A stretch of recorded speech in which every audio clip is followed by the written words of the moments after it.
about basketball.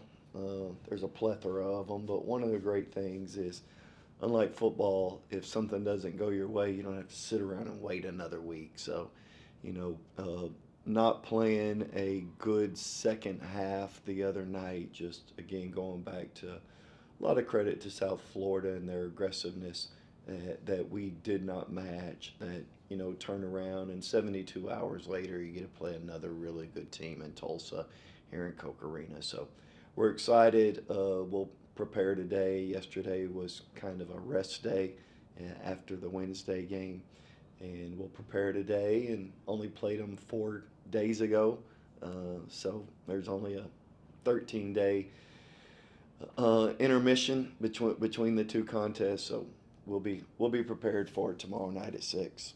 It's at 6 o'clock, right, Weston? 6 o'clock.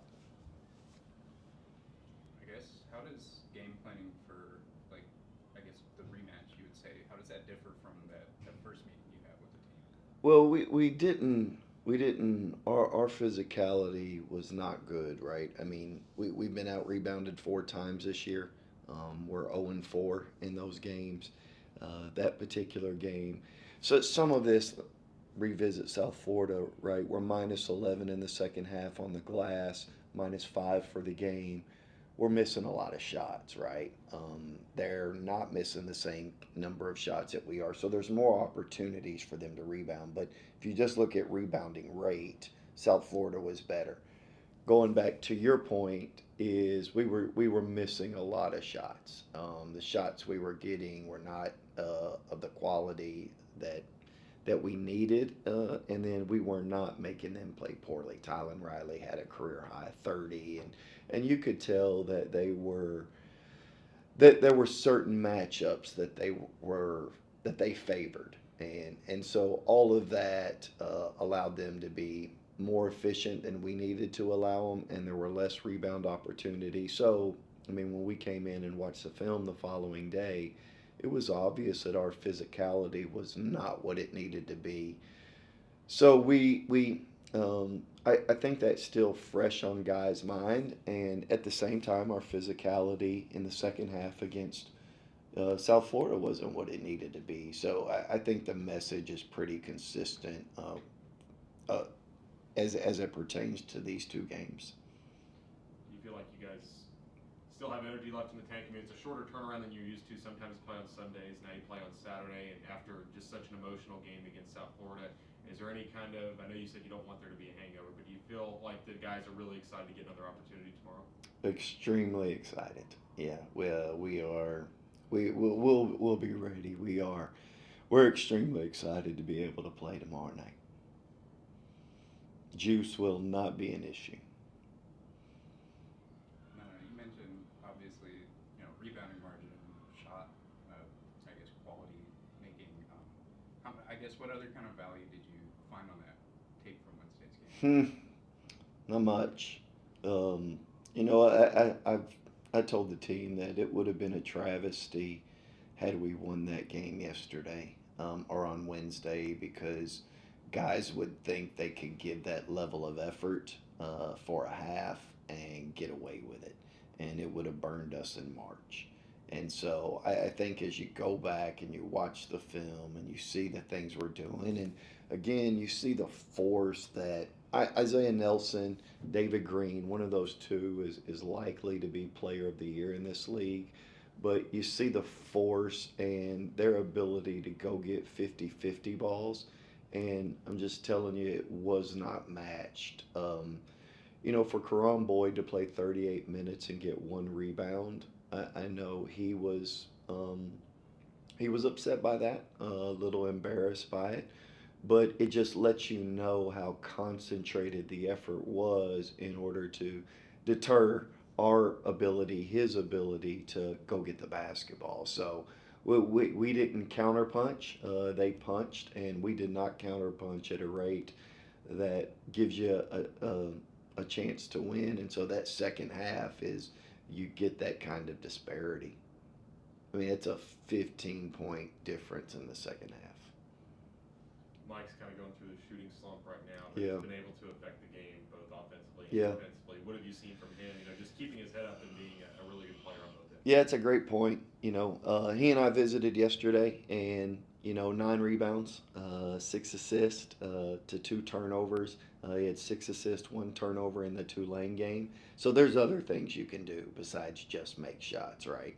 And going back to that Tulane game on Sunday, our guards were 5 of 23, and when you figure Dre, KG, and Mike, but you can still win a game if those guys from a shooting side just that doesn't materialize.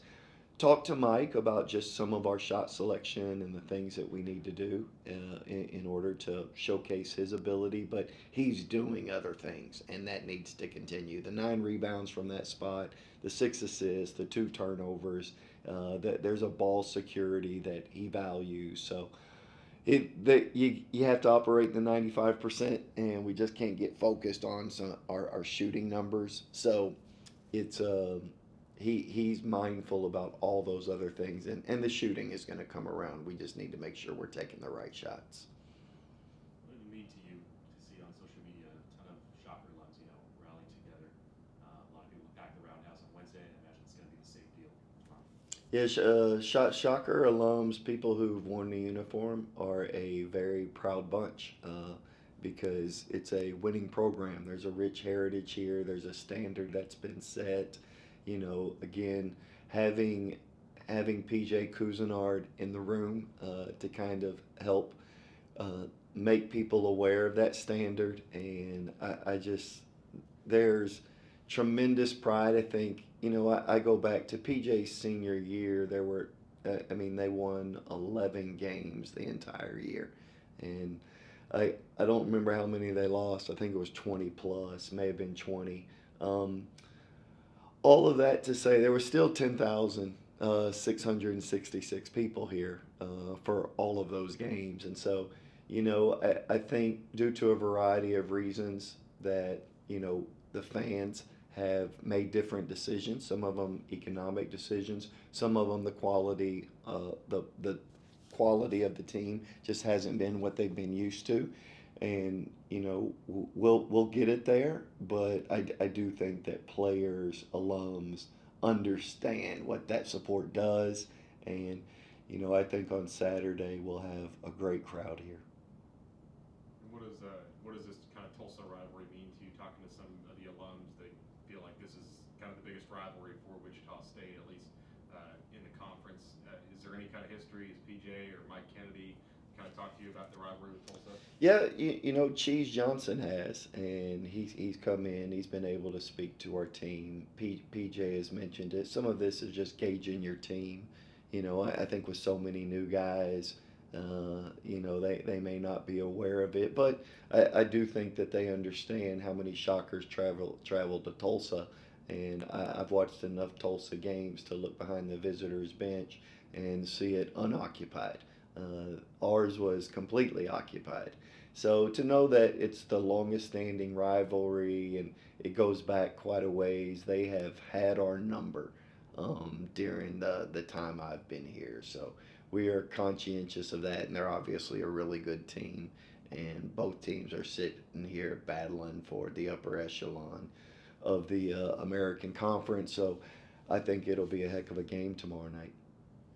You mentioned kind of just trying to go 1-0, take it one day at a time. Then you mentioned on Wednesday that you were told some of the other teams the American lost. Yeah. How does that help the team's psyche after a loss like that to know that everything is still out in front of them? Yeah, I think that's exactly what it is, right? It's still right out there in front of us now. In order to catch South Florida, we're going to need some assistance. But the truth is the American is a one bid league, and you're going to have to win the conference tournament. And I think the new format, it's a way that it favors the top 2 seeds, and so I think everybody in the conference understands that. So we're basically in control of our own destiny, and that's what you want. You don't want to be dependent upon anybody else in order to get the better seeding in the conference tournament. So we're in control. The teams that are in front of us, Temple, Tulsa, we get an opportunity to turn around and play them here. Those are the next two. And so I think knowing that you're in control of your own destiny does provide some juice. Do you like the new format, the double bye to the semis with the top two? I'm not a fan of this whole idea. I think collegiate athletics um, should involve student athletes, right? I think that that's one of the great things about the NCAA tournament, that you know what, you're going to see upsets, and you're going to see games that you thought were going to go a certain way that didn't. This idea of saying that you are for student athletes, but you eliminate three teams and you don't give teams the opportunity for March, and I know what people would argue, it's the regular season, but I just think everybody should be involved in your conference tournament. How you organize the format is fine, but I've been on a team where back in the Big 12, I think we were the 11 seed, and well, one year at Baylor, and you had this play-in game 11-12, and then you played the number one team, and it was Kansas, and we beat them. Then we played the number two team, and it was Texas, and we beat them. And then we played the third-ranked Missouri team 4 games in 4 days for a Big 12 championship. And that team, we went on. We ended up losing, but we ended up playing in the NIT championship. That team, because we learned what championship basketball, that next year, that team 2010 was an Elite 18. And I would tell you, had we not had that elimination mindset that we got in the Big 12 tournament, that was enough to propel us into the NIT and playing a championship game at that time at Madison Square Garden. I don't think that group would have been as prepared for the following year when we turned around. We ended up losing to Duke in the Elite Eight in 2010 that goes on to win the national championship. Shout out to Quincy Acey, because if a call is different, I think that we win the national championship, but not that I remember that stuff. But all that to say, to deprive student athletes of that opportunity, man, that's a tough pill to swallow, man. I think kids put in so much time, and teams are where they are in the conference standings a lot of times because of injuries. Like, you're just missing players, and you have to figure it out with a different group, and the injuries don't come at an ideal time. And I'm just giving you a little bit of my soapbox on this one. I was in the room with all the ADs, and I shared my opinion. They obviously didn't think much of it, but I will tell you, to deprive student athletes of an opportunity to play in postseason,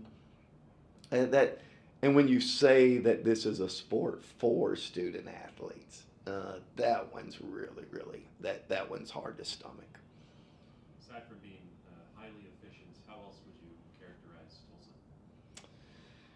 Well, I mean, they are right. They shoot the ball really well. They turn around and they convert free throw opportunities. They're an older group. You have David Green, who's in his, I believe, fifth year, maybe even sixth year. He played for Coach Conkle at Louisiana Tech. You have Tylen Riley, who's older. You have Miles Barnstable, who's older. And so Tyler Barron is older. And so up and down the roster, they have older guys. So all that to say they're experienced, but they do the things that are required in order to win, and they rebound the basketball. And again, you can get caught up in the finesse and the shooting and their level of execution and their efficiency, which is off the charts. But that they do a great job of how they plug, just in regards to defending personnel, and then at the same time, phenomenal job at just limiting teams to one shot. I mean, UAB's a really good team, and UAB got 30% of their misses the other night. Great, just a great rebounding team, and that's how good of a job that they do. You brought up Crom Boyd, and for lack of better words, a lackluster performance, I Mm-hmm. should say. Are you challenging him with anything, or is he challenging himself? Yeah, I think there's nobody who take losses harder than the people that are in the room, players specifically. And when players, when you understand that you know what, it's personal, and he's been able to respond. From we have to control what we can control, and 38 minutes may be a little bit too much for him, you know, and he just doesn't have the same pop. I probably need to do a better job of substituting. We got down, you know, you're at that 8 minute mark. It's 50 to 49. There's a there's a play on our end where um, the officials have admitted it, where there's a no call on our end on what should be called a foul. They go down, we get called for a foul. It's a big swing, and then that 1 point lead goes to three. And then when you get down like that, you kind of just go with your experienced players and guys who've been on the court. In the second half, as you know, there's one more timeout, and those timeouts aren't short. You know, those are 2.5 minute rest periods. So I felt in the second half like you can rest guys. So there's a part of me that like it's hard to not keep your two seniors out there, Kenyon and Karan, but we need to do a better job of finding him a little bit more rest so that he can play with the pop that's necessary. I noticed you've kind of been a little bit more stoic on the sidelines this year, not getting the ebbs and flows of the game. Is that is that an effort on your part with the condition that you had earlier this season, or is it just kind of the way things have gone? Has nothing to do with my condition. I just, you know, going back to that, something that was broke is fixed. So zero issues. I think what you ask your players to do is treat that next possession like it's the most important possession in the game, because it is.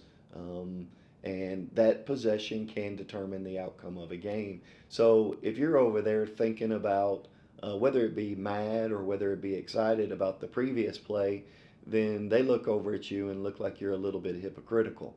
You said this next possession was the most important in the game, and you're over here happy, or you're over here extremely frustrated. You can't turn the page. You ask us to turn the page. We need you to turn the page. I don't think you'll be good at anything if you're emotional. If you are the train wreck in the office because you have a lack of emotional stability, you're probably not going to be able to keep that job very long. I don't do very well when I get emotional, so you kind of have to fight those feelings. Can you stay locked in on your responsibilities? At the time, I tell our players this quite a bit. You win with men, and you know what men do? They put aside their personal feelings and they understand their current responsibilities, and that's what they engage in. And so, all of that to say, like, I don't need to be a child who reacts to every little thing. If you know much about Gen Z, they just kind of stare at you. They process things real well, but they're not emotionally respondent in the moment. So it's a little bit different than some of the fan base. They respond to everything, good or bad, and definitely just want to make sure that our players understand that from a staff perspective and from a player perspective, like, we're turning the page and we're moving on, because this next possession is the most important thing that's happening right now. But it's nothing to do with having an artery that's clogged. Now it's unclogged. Anything else? Thanks, guys.